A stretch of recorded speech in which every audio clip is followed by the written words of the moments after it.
Hello दोस्तों, नमस्कार। स्वागत है आपका हमारे यूट्यूब चैनल देवभूमि स्टडी पॉइंट में। आप सभी कैसे हैं मित्रों? मैं उम्मीद करता हूं आप सभी भाई बंधु स्वस्थ होंगे और आप सभी की स्टडी दोस्तों काफ़ी ज़्यादा अच्छी चल रही होगी। तो साथियों, मैं आज आपके साथ डिस्कस करने वाला हूं जीएस प्रैक्टिस सेट का हमारा भाग छठा। इससे पहले दोस्तों मैं आपको जीएस प्रैक्टिस सेट के ऊपर 5 वीडियोस दे चुका हूं।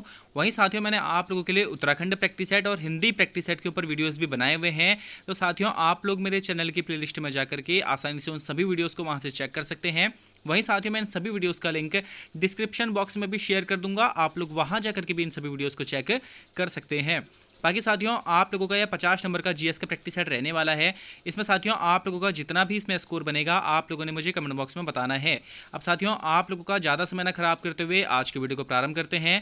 पहला प्रश्न हमारा, उत्तराखंड पंचायती राज अधिनियम कब लागू हुआ था? तो दोस्तों इसका बिल्कुल राइट आंसर हो जाएगा ऑप्शन सी, 4 अप्रैल 2016 को साथियों उत्तराखंड पंचायती राज अधिनियम लागू हुआ था। और साथियों 7 अप्रैल 2016 को इसे अधिसूचित किया गया था और इसके साथ ही दोस्तों उत्तराखंड में पंचायती राज व्यवस्था को स्थान प्राप्त हुआ था। साथियों इससे पहले क्या था कि उत्तर प्रदेश का जो पंचायती राज है वह हमारा लागू था, मगर दोस्तों 4 अप्रैल 2016 से उत्तराखंड पंचायती राज अधिनियम लागू हुआ था। और साथियों ये जो हमारा 2016 का पंचायती राज अधिनियम है, इसमें दोस्तों वर्ष 2019 में संशोधन किया गया था। आपने इस पॉइंट को भी ध्यान में रखना है। अगला प्रश्न हमारा, कुमाऊं पर गोरखा आक्रमण के समय नेपाल नरेश कौन थे? तो दोस्तों कुमाऊं पर गोरखाओं का जो आक्रमण हुआ था वह 1790 ईस्वी में हुआ था और इस समय दोस्तों जो नेपाल के शासक थे वह थे रण बहादुर शाह। तो दोस्तों ऑप्शन ए इसका बिल्कुल राइट आंसर हो जाएगा। और वही साथियों जो चंद वंश के शासक थे इस समय महेंद्र चंद थे। और दोस्तों महेंद्र चंद को हम लोग चंद वंश के अंतिम शासक के तौर पर भी जाना जाता है। ठीक है, उनको हम लोग अंतिम शासक के तौर पर भी जानते हैं। तो साथियों 1790 ईस्वी में आप लोगों ने ध्यान रखना है कुमाऊं पर गोरखाओं का हमला हुआ था। अगला प्रश्न दोस्तों हमारा, बंबई में सोशल सर्विस लीग की स्थापना किसके द्वारा करी गई थी? तो दोस्तों इसका बिल्कुल राइट आंसर हो जाएगा ऑप्शन सी, एन.एम. जोशी जी के द्वारा दोस्तों, यानी कि दोस्तों नारायण मल्हार जोशी जी के द्वारा बंबई में साथियों सोशल सर्विस लीग की स्थापना करी गई थी। ये जो लीग थी दोस्तों जितनी भी सामाजिक समस्याएं थी लोगों की उनको दोस्तों सुनती थी, उनके ऊपर दोस्तों काम करती थी और उनके निराकरण का प्रयास करती थी। अगला प्रश्न दोस्तों हमारा, गांधी जी का दांडी मार्च वर्ष 1930 में साबरमती से कब प्रारंभ हुआ? वह किस तिथि को दांडी पहुंचा? तो साथियों जो गांधी जी का दांडी मार्च है यह साथियों हमारा 12 मार्च 1930 से साबरमती से दोस्तों प्रारंभ हुआ था। 78 सत्याग्रहियों के साथ दोस्तों गांधी जी अपने यहाँ से चले थे और 5 अप्रैल 1930 को दोस्तों दांडी पहुंचे थे और समुद्र तट पर अपने हाथों से नमक बनाकर दोस्तों इन्होंने नमक कानून को तोड़ा था। तो दोस्तों ऑप्शन डी इसका बिल्कुल राइट आंसर हो जाएगा। अगला प्रश्न दोस्तों हमारा, गर्भपात को संवैधानिक अधिकार देने वाला विश्व का पहला देश कौन सा है? तो देखिए दोस्तों अबॉर्शन को संवैधानिक अधिकार देने वाला विश्व का पहला देश बन गया है फ्रांस। तो ऑप्शन डी इसका दोस्तों बिल्कुल राइट आंसर हो जाएगा। दोस्तों फ्रांस के अभी हमारे कौन है राष्ट्रपति? तो दोस्तों इमैनुअल मैक्रोन फ्रांस के राष्ट्रपति हैं। और दोस्तों अभी हमारा जो 26 जनवरी हुई थी इसमें दोस्तों हमारे मुख्य अतिथि के तौर पर इमैनुअल मैक्रोन आए थे। आपने इस पॉइंट को भी ध्यान में रखना है। अगला प्रश्न दोस्तों हमारा, हाल में जारी ह्यूमन डेवलपमेंट इंडेक्स में भारत की रैंक क्या रही है? तो साथियों जो मानव विकास सूचकांक आया है इस बार हमारा, और इसमें दोस्तों भारत की रैंक क्या रही है आप लोगों ने बताना है। तो साथियों इसका बिल्कुल राइट आंसर हो जाएगा हमारा ऑप्शन ए, 134वीं रैंक दोस्तों भारत की इसमें कुल रही है। अब दोस्तों अगर आपसे पूछा होता है ह्यूमन डेवलपमेंट इंडेक्स से तो आप लोग बता देंगे 134वीं रैंक रही है। लेकिन साथियों अगर आपसे पूछा जाए वर्ल्ड हैप्पीनेस इंडेक्स में इंडिया की रैंक क्या रही, तो दोस्तों 126वीं रैंक रही है इंडिया की वर्ल्ड हैप्पीनेस इंडेक्स में। और वहीं दोस्तों जेंडर इनइक्वलिटी जो इंडेक्स होता है, लैंगिक असमानता सूचकांक जो है दोस्तों, इसमें भारत की रैंक 108वीं रही है। तो दोस्तों आपने तीनों ही इंडेक्स को ध्यान में रखना है। अगला प्रश्न दोस्तों हमारा, SCO स्टार्टअप फोरम का चौथा संस्करण कहाँ आयोजित किया गया है? अब दोस्तों SCO क्या है? तो संघाई सहयोग संगठन जो है यह दोस्तों इसका स्टार्टअप फोरम का चौथा संस्करण किस स्थान पर आयोजित किया गया है आप लोगों ने बताना है। तो दोस्तों इसका बिल्कुल राइट आंसर हो जाएगा ऑप्शन सी। दोस्तों दिल्ली में SCO स्टार्टअप फोरम का चौथा संस्करण आयोजित किया गया है। दोस्तों SCO की स्थापना की बात करी जाए तो वर्ष 2001 में दोस्तों SCO की स्थापना हुई थी और इसका मुख्यालय बीजिंग चीन में स्थित है। अगला प्रश्न दोस्तों हमारा, आर्थिक सर्वेक्षण रिपोर्ट 2023-24 के अनुसार राज्य की विकास दर कितने प्रतिशत रही है? तो साथियों आर्थिक सर्वेक्षण रिपोर्ट आप लोगों ने भली भांति पढ़ लेनी है। आपके एग्जाम में दोस्तों आपको 2 से 3 प्रश्न आपके पीसीएस और उत्तराखंड एसआई या फिर आबकारी परीक्षा में दोस्तों आपको देखने के लिए मिल सकते हैं। दोस्तों इससे कई ज़्यादा बार हमें प्रश्न देखने के लिए मिले हैं, तो आप लोग इनके सभी जितने भी फैक्ट हो सकते हैं सभी को ध्यान में रखिएगा। अब साथियों आपने बताना है कि इस रिपोर्ट के अनुसार राज्य की जो विकास दर है वो कितने प्रतिशत रही है। तो दोस्तों इसका बिल्कुल राइट आंसर हो जाएगा ऑप्शन बी। दोस्तों 7.58% हमारे राज्य की विकास दर रही है, जो कि दोस्तों जो हमारी राष्ट्रीय दर है ना, इससे भी अधिक है। दोस्तों हमारी राष्ट्रीय दर कितनी रही, तो दोस्तों 7.3% हमारे राष्ट्र की विकास दर रही है। और वहीं दोस्तों हमारे राज्य की विकास दर हमारे राष्ट्र की विकास दर से आगे रही है। वहीं साथियों इस रिपोर्ट के अनुसार हमारे, अगर आपसे पूछा है कि हमारी जो इकोनॉमी है इसमें सबसे बड़ा क्षेत्र किस किस किस सेक्टर का पड़ता है हमारा, तो दोस्तों सेकेंडरी जो सेक्टर है, हमारा जो द्वितीयक क्षेत्र है, उसका दोस्तों हमारी राज्य की इकोनॉमी में सबसे बड़ा प्रभाव पड़ता है। ठीक है, आपने इस पॉइंट को भी ध्यान में रखना है। वही दोस्तों प्रति व्यक्ति आय से आपने ध्यान में रखना है कि हरिद्वार जिला जो है सर्वाधिक प्रति व्यक्ति आय वाला जिला रहा हमारे उत्तराखंड का, और रुद्रप्रयाग दोस्तों हमारे सबसे कम प्रति व्यक्ति आय वाला जिला रहा है। अगला प्रश्न दोस्तों हमारा, देहरादून जिले में स्थित प्राचीन 4 सिद्धपीठ में सम्मिलित नहीं है। अब दोस्तों इन 4 सिद्धपीठों में से कौन सा एक सिद्धपीठ दोस्तों देहरादून में स्थित नहीं है, तो दोस्तों इसका बिल्कुल राइट आंसर हो जाएगा ऑप्शन ए, भैरव सिद्ध दोस्तों हमारा देहरादून जिले में स्थित नहीं है। बाकी देखिए दोस्तों, लक्ष्मण सिद्ध, माणक सिद्ध, मांडू सिद्ध और कालू सिद्ध, यह 4 सिद्ध हैं दोस्तों जो कि हमारे देहरादून जिले में स्थित हैं। तो दोस्तों अगला प्रश्न हमारा, उड़ीसा की तालचेर श्रेणी मुख्य रूप से प्रसिद्ध है। अब देखिए दोस्तों, उड़ीसा की जो तालचेर श्रेणी है यह मुख्य रूप से कोयला भंडार के लिए प्रसिद्ध है। ऑप्शन ए इसका बिल्कुल दोस्तों राइट आंसर हो जाएगा। देखिए दोस्तों, ये जो श्रेणी है ना, यह गोंडवाना क्रम की चट्टानों का विस्तार है। और दोस्तों ये जो गोंडवाना क्रम की चट्टानें हैं मुख्यतः दोस्तों उड़ीसा सहित झारखंड, पश्चिम बंगाल, मध्य प्रदेश, छत्तीसगढ़, महाराष्ट्र, आंध्र प्रदेश वाले रीजन में दोस्तों पाई जाती है। आर्थिक दृष्टि से दोस्तों जो महत्वपूर्ण गोंडवाना क्रम की जो चट्टानें हैं हमारी, इसमें दोस्तों हमें देश का 98% कोयला पाया जाता है। आपने इस पॉइंट को भी ध्यान में रखना है। अगला प्रश्न दोस्तों हमारा, कंडाली या किरजी नामक उत्सव भोटिया जनजाति द्वारा मनाया जाता है। अधिक यानी कि दोस्तों आपने बताना है कि कब मनाया जाता है। ठीक है, भोटिया जनजाति के द्वारा कब मनाया जाता है, तो देखिए दोस्तों उत्तराखंड के पिथौरागढ़ जिले की 14 जो घाटी है, इसमें दोस्तों प्रत्येक 12 वर्ष में एक बार, दोस्तों प्रत्येक 12 वर्ष में एक बार कंडाली या किरजी नामक उत्सव मनाया जाता है। भोटिया जनजाति द्वारा दोस्तों मनाया जाने वाला यह त्यौहार अगस्त और सितंबर महीने में आयोजित किया जाता है। आपने इस पॉइंट को भी ध्यान में रखना है। अगला प्रश्न हमारा, बंधुआ मजदूरी प्रणाली यानी कि दोस्तों बंधुआ मजदूरी जो उन्मूलन कानून पारित हुआ था वह किस वर्ष पारित हुआ था, आप लोगों ने बताना है। तो दोस्तों इसका बिल्कुल राइट आंसर हो जाएगा ऑप्शन बी, वर्ष 1976 में दोस्तों बंधुआ मजदूरी प्रणाली ये जो कानून था हमारा यह पारित हुआ था। वहीं दोस्तों जो हमारा आर्टिकल 23 है यह दोस्तों हमारी बेगार जो श्रम होता है इसको प्रतिबंधित करता है। अगला प्रश्न हमारा, संविधान को संघात्मकता के तंग ढांचे में नहीं ढाला गया है, यह वाक्य किसने कहा है। तो देखिए दोस्तों, यह जो वाक्य कहा था यह दोस्तों BR अम्बेडकर जी के द्वारा कहा गया था कि जो हमारा संविधान है इसको संघात्मकता के तंग ढांचे में नहीं डाला गया है। यह दोस्तों अपने हिसाब से लचीला या फिर कठोर प्रवृत्ति का बन सकता है। यह सभी दोस्तों जो कथन थे यह डॉक्टर BR अम्बेडकर जी के थे। वहीं साथियों आपने ध्यान में रखना है कि जो BR अम्बेडकर जी हैं इनके द्वारा ही आर्टिकल 32 को संविधान की आत्मा कहा गया है। आपने इस पॉइंट को भी ध्यान में रखना है। वही दोस्तों संविधान का जनक भी BR अम्बेडकर को कहा जाता है। अगला प्रश्न हमारा, नागरिकों के मूल कर्तव्य संविधान के किस भाग में वर्णित है। अब देखिए दोस्तों, भारत जो हमारे जितने भी भारतीय नागरिक हैं इनके दोस्तों फंडामेंटल ड्यूटीज़ हमारा जो कॉन्स्टिट्यूशन है इसके दोस्तों किस भाग में वर्णित है, आप लोगों ने बताना है। तो दोस्तों इसका बिल्कुल राइट आंसर हो जाएगा ऑप्शन सी, भाग 4A में दोस्तों नागरिकों के मूल कर्तव्य की चर्चा करी गई है। और दोस्तों हमारे कुल कितने मूल कर्तव्य हैं, तो दोस्तों वर्तमान में हमारे कुल 11 मौलिक कर्तव्य हैं। अब वहीं दोस्तों आपने ध्यान में रखना है कि जो भाग 3 है इसमें हमारे फंडामेंटल राइट्स देखने के लिए मिलते हैं। ठीक है, हमारे मौलिक अधिकार दोस्तों हमें इसमें देखने के लिए मिलता है, जिनकी संख्या कितनी है तो 6 है। वहीं दोस्तों भाग 4 में हमें DPS भी देखने के लिए मिलेंगे, directive principle of state policy. और वहीं दोस्तों भाग 4 के A में हमें मौलिक कर्तव्य देखने के लिए मिलते हैं।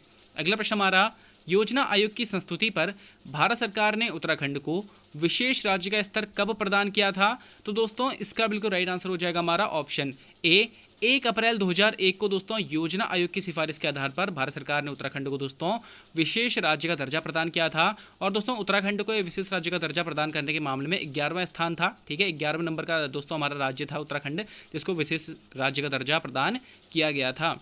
अगला प्रश्न दोस्तों हमारा, शिव समुद्रम जल विद्युत परियोजना किस राज्य में स्थित है। अब देखिए दोस्तों, जो शिव समुद्रम जल विद्युत परियोजना है ना, इसे भारत की पहली परियोजना माना जाता है। ठीक है, पहली जल विद्युत परियोजना माना जाता है, जिसकी स्थापना दोस्तों वर्ष 1902 में हुई थी।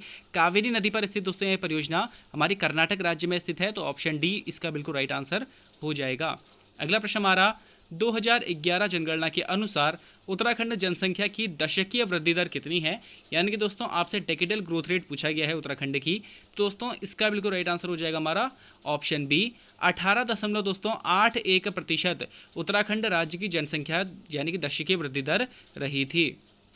इसमें दोस्तों सर्वाधिक जनसंख्या वृद्धि दर वाला जो जिला रहा था हमारा वह उधम सिंह नगर रहा था। ठीक है, और सबसे कम वृद्धि दर वाला जो जिला रहा था वह पौड़ी गढ़वाल रहा था। आपने इस पॉइंट को भी ध्यान में रखना है। साथियों अगला प्रश्न हमारा, सुमित्रा नंदन पंत को ज्ञानपीठ पुरस्कार से कब सम्मानित किया गया था? अब देखिए दोस्तों, सुमित्रा नंदन पंत जी को ज्ञानपीठ पुरस्कार से वर्ष 1968 में सम्मानित किया गया था। तो ऑप्शन डी दोस्तों इसका बिल्कुल राइट आंसर हो जाएगा। इनकी दोस्तों किस रचना के लिए इन्हें सम्मान मिला था? तो दोस्तों चिदम्बरा रचना के लिए इन्हें यह सम्मान से सम्मानित किया गया था। अगला प्रश्न दोस्तों हमारा, स्वर्णिम चतुर्भुज परियोजना में निम्न में कौन शामिल नहीं है? अब देखिए दोस्तों, जो स्वर्णिम चतुर्भुज परियोजना है हमारी रोड कनेक्टिविटी से संबंधित है। यह दोस्तों हमारे देश के 4 बड़े महानगरों दिल्ली, चेन्नई, कोलकाता और मुंबई, दोस्तों इन 4 बड़े महानगरों को जोड़ती है। तो हैदराबाद दोस्तों इसमें हमारा शामिल नहीं होगा। ऑप्शन डी दोस्तों इसका बिल्कुल राइट आंसर हो जाएगा। अब देखिए दोस्तों, ये जो हमारी शुरुआत हुई थी ना इससे स्वर्णिम चतुर्भुज परियोजना की वर्ष 2001 में हुई थी, राष्ट्रीय राजमार्ग विकास परियोजना के तहत दोस्तों। ठीक है, और दोस्तों इसकी जो कुल लंबाई है 5846 किलोमीटर दोस्तों इसकी लंबाई है। और यह दोस्तों हमारे देश की सबसे बड़ी और विश्व की 5वीं सबसे बड़ी राजमार्ग परियोजना है। अगला प्रश्न दोस्तों हमारा, परिमार्जन नेगी प्रसिद्ध खिलाड़ी हैं। अब देखिए दोस्तों, उत्तराखंड के परिमार्जन नेगी किसके प्रसिद्ध खिलाड़ी हैं, किस खेल के प्रसिद्ध खिलाड़ी हैं, आप लोगों ने बताना है। तो दोस्तों इसका बिल्कुल राइट आंसर हो जाएगा हमारा ऑप्शन बी। परिमार्जन नेगी का संबंध दोस्तों शतरंज से है। दोस्तों कई बार प्रश्न बना है, तो आप लोगों ने इस प्रश्न को ध्यान में रखना है। अगला प्रश्न हमारा, भारत में राष्ट्रीय विकास परिषद की स्थापना कब हुई थी? तो दोस्तों इसका बिल्कुल राइट आंसर हो जाएगा हमारा ऑप्शन बी सी। दोस्तों वर्ष 1952 में भारत में दोस्तों राष्ट्रीय विकास परिषद की स्थापना करी गई थी। अगला प्रश्न दोस्तों हमारा, किस प्रकार की मोहरें सिंधु घाटी सभ्यता और मेसोपोटामिया के मजबूत रिश्तों को बताती हैं? तो दोस्तों इसका बिल्कुल राइट आंसर हो जाएगा हमारा ऑप्शन बी। दोस्तों आयताकार या वर्गाकार जो मोहरें हैं वो सिंधु घाटी सभ्यता और मेसोपोटामिया के रिश्तों को बताती हैं। देखिए दोस्तों, दोनों स्थानों पर ना एक ही प्रकार की मोहरें मिलने से ज्ञात होता है कि दोनों के जो व्यापारिक संबंध हैं बहुत ही घनिष्ठ एवं मजबूत रहे होंगे।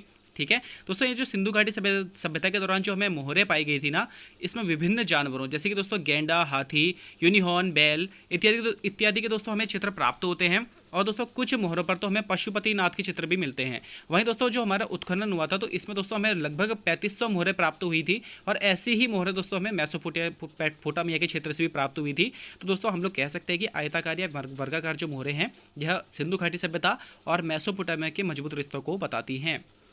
अगला प्रश्न दोस्तों हमारा, भारतीय संविधान में पंचायती राज व्यवस्था से संबंधित अनुसूची कौन सी है? तो दोस्तों इसका बिल्कुल राइट आंसर हो जाएगा ऑप्शन ए। भारतीय संविधान की दोस्तों 9वीं अनुसूची पंचायती राज व्यवस्था से संबंधित है।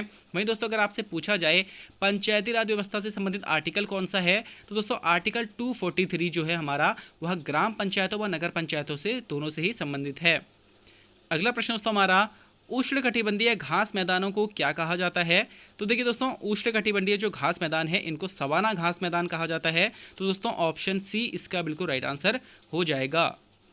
दोस्तों साथ ही में आपने ध्यान में रखना है कि जो सवाना प्रदेश का विस्तार है यह दोस्तों अफ्रीका महाद्वीप के सूडान में विशेष रूप से पाया जाता है। अगला प्रश्न दोस्तों हमारा, गुप्त वंश का संस्थापक कौन था? तो दोस्तों इसका बिल्कुल राइट आंसर हो जाएगा ऑप्शन सी। श्रीगुप्त दोस्तों गुप्त वंश का संस्थापक था। दोस्तों आपने ध्यान में रखना है कि जो गुप्त वंश का जो काल था ना इसकी अवधि को दोस्तों इतिहासकारों ने भारत का स्वर्ण युग माना है। अगला प्रश्न हमारा, भारत की केंद्रीय मंत्रिपरिषद किसके प्रति उत्तरदायी होती है? तो देखिए दोस्तों, भारत की जो केंद्रीय मंत्रिपरिषद होती है ना यह दोस्तों लोकसभा के प्रति उत्तरदायी होती है। तो ऑप्शन डी इसका दोस्तों बिल्कुल राइट आंसर हो जाएगा। साथियों अभी हमारा नया मंत्रिमंडल गठित हुआ है, तो आपने दोस्तों किस मंत्री को कौन सा मंत्रालय मिला हुआ है ये सभी के सभी पॉइंट दोस्तों आप लोगों ने देख लेने। आपकी करंट की दृष्टि से दोस्तों ये काफ़ी ज़्यादा महत्वपूर्ण रहने वाले हैं। अगला प्रश्न हमारा, काशीपुर में बाला सुंदरी देवी के मंदिर पर कौन सा मेला लगता है? देखिए दोस्तों, काशीपुर में बाला सुंदरी देवी के मंदिर पर चैती मेले का आयोजन किया जाता है। तो ऑप्शन सी दोस्तों इसका बिल्कुल राइट आंसर हो जाएगा। दोस्तों बोक्सा जनजाति का यह एक प्रमुख प्रसिद्ध मेला है, आपने इस पॉइंट को भी ध्यान में रखना है। अगला प्रश्न हमारा, गढ़वाल का बारदोली के नाम से प्रसिद्ध स्थान कौन सा है? तो दोस्तों इसका बिल्कुल राइट आंसर हो जाएगा ऑप्शन बी। गढ़वाल का दोस्तों बारदोली के नाम से प्रसिद्ध स्थान गुजड़ू है। और वहीं दोस्तों अगर आपसे पूछा जाए कुमाऊं के बारदोली के नाम से कौन सा स्थान प्रसिद्ध है हमारा, तो साथियों हमारा जो अल्मोड़ा जिला है इसके दोस्तों हमारा जो अल्मोड़ा जिला है ना इसके दोस्तों सल्ट क्षेत्र को हमारा कुमाऊं का बारदोली कहा जाता है और गढ़वाल का बारदोली दोस्तों गुजड़ू को कहा जाता है। यह दोनों ही प्रश्न दोस्तों हमारे एग्जाम में कम से कम अभी 3 से 4 बार अभी दोस्तों हाल के एग्जामों में रिपीट हुए हैं। तो दोस्तों आपने इन प्रश्नों को जरूर ध्यान में रखना है। अगला प्रश्न हमारा, विश्व व्यापार संगठन में वर्तमान देशों की संख्या कितनी है। अब साथियों जो हमारा वर्ल्ड ट्रेड ऑर्गेनाइजेशन है इसमें वर्तमान में दोस्तों कुल कितने देश हैं आप लोगों ने बताना है। तो दोस्तों इसका बिल्कुल राइट आंसर हो जाएगा ऑप्शन बी। वर्तमान में दोस्तों इसमें कुल 164 देश शामिल हैं। वहीं दोस्तों बात करी जाए विश्व व्यापार संगठन की स्थापना की तो दोस्तों वर्ष 1995 में दोस्तों इसकी स्थापना हुई थी और दोस्तों इसका जो मुख्यालय है वह जेनेवा स्विट्जरलैंड में स्थित है। अगला प्रश्न हमारा, राज्यसभा में राष्ट्रपति द्वारा कितने सदस्य मनोनीत किए जाते हैं। अब देखिए दोस्तों राज्यसभा के सभी सदस्यों का चुनाव नहीं होता। इनमें से दोस्तों 12 सदस्य ऐसे होते हैं जिनको राष्ट्रपति द्वारा दोस्तों मनोनीत किया जाता है अलग अलग क्षेत्रों से। देखिए दोस्तों कला विज्ञान इन सभी क्षेत्रों से क्या होता है कि राष्ट्रपति क्या करते हैं 12 सदस्यों को राज्यसभा में मनोनीत करते हैं। तो दोस्तों ऑप्शन ए इसका बिल्कुल राइट आंसर हो जाएगा। अब दोस्तों मुझे आप लोगों ने कमेंट बॉक्स में बताना है कि राज्यसभा में राष्ट्रपति द्वारा सदस्य मनोनीत किए जाएंगे यह प्रावधान दोस्तों हमने किस देश से ग्रहण किया है। अगला प्रश्न हमारा, उत्तराखंड में भकार शब्द का प्रयोग होता है। अब देखिए दोस्तों जो भकार है उत्तराखंड में इसका प्रयोग किस लिए होता है उत्तराखंड में आप लोगों ने बताना है।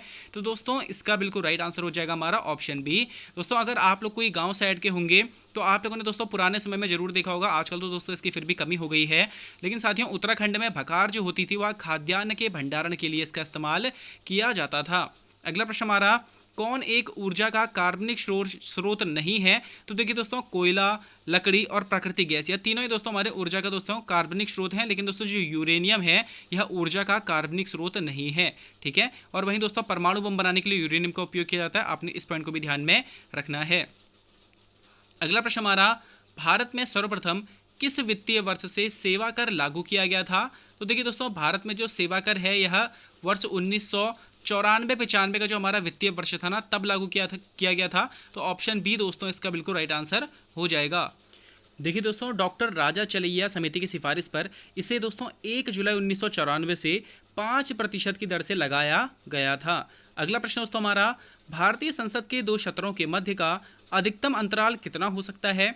तो देखिए दोस्तों भारतीय संसद में हमारे कुल मिलाकर के अगर देखा जाए तो 3 सत्र होते हैं, बजट सत्र, शीतकालीन सत्र और दोस्तों मानसून सत्र। अब दोस्तों इन 3 सत्रों में से हमारा जो सत्रों का अंतराल हो सकता है वह अधिकतम 6 माह का हो सकता है। ऑप्शन दोस्तों सी इसका बिल्कुल राइट आंसर हो जाएगा। वही दोस्तों एक वर्ष में हमारे कम से कम 2 सत्र होने चाहिए। ठीक है, ऐसा बोला गया है कम से कम दोस्तों हमारे संसद के 2 सत्र होने चाहिए, लेकिन दोस्तों एक्चुअल में सत्र होते कितने हैं तो 3 सत्र हमारे रहते हैं। अगला प्रश्न हमारा, शिवाजी के राज्याभिषेक का वर्ष क्या था। अब देखिए दोस्तों शिवाजी का राज्याभिषेक कब हुआ था आप लोगों ने बताना है। तो दोस्तों इसका बिल्कुल राइट आंसर हो जाएगा हमारा ऑप्शन बी। दोस्तों वर्ष 1674 में शिवाजी का दोस्तों राज्याभिषेक हुआ था और दोस्तों यह छत्रपति बने थे। देखिए दोस्तों 1674 में ही पश्चिम भारत में मराठा साम्राज्य की नींव दोस्तों शिवाजी के द्वारा, छत्रपति शिवाजी के द्वारा रखी गई थी। अगला प्रश्न दोस्तों हमारा, सूचना के अधिकार यानी कि दोस्तों राइट टू इन्फॉर्मेशन का कानून भारत में कब लागू किया गया था। तो देखिए दोस्तों सूचना का जो अधिकार है यह हमारे भारत में अक्टूबर 2005 में लागू किया गया था। तो दोस्तों ऑप्शन ए इसका बिल्कुल राइट आंसर हो जाएगा। इसके तहत क्या है दोस्तों कि जो हमारी सूचना होगी जिसके लिए भी हम लोग सूचना का अधिकार लगाएंगे तो दोस्तों उसकी जो सूचना होगी ना हमें 1 माह के अंदर प्रोवाइड करवानी होगी। ठीक है, तो दोस्तों ऑप्शन ए इसका बिल्कुल राइट आंसर हो जाएगा। अक्टूबर 2005 में सूचना का अधिकार कानून भारत में लागू हुआ था। अगला प्रश्न हमारा, भारत जनगणना 2011 का सर्वाधिक जनघनत्व वाला राज्य कौन सा है।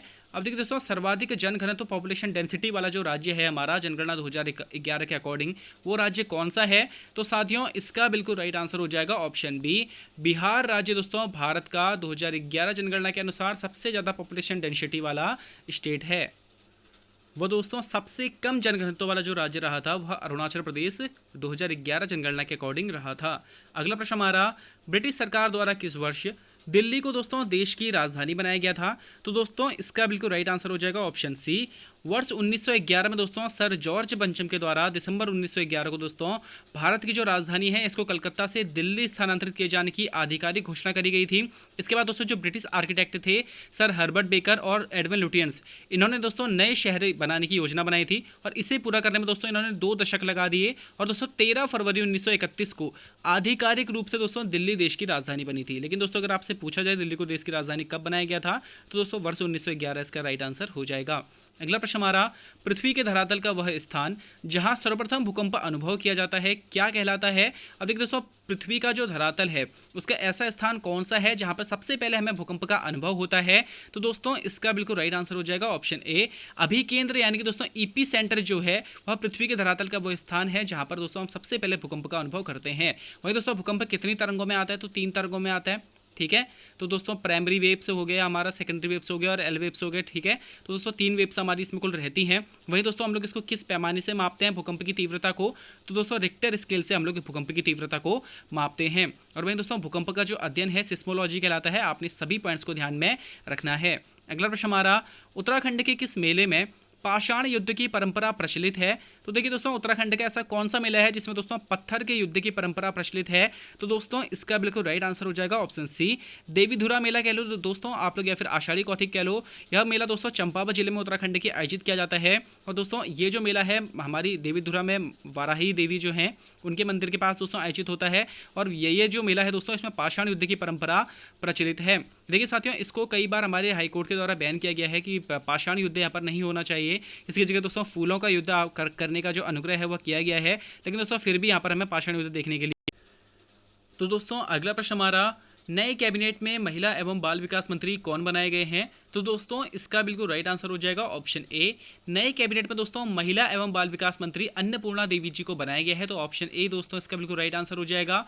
वहीं दोस्तों किरण रिजिजू जो हैं इनको दोस्तों हमारा बनाया गया है अल्पसंख्यक कार्य मंत्री व संसदीय कार्य मंत्री। ठीक है, वहीं दोस्तों निर्मला सीतारमण जी को फिर से वित्त मंत्री चुना गया है।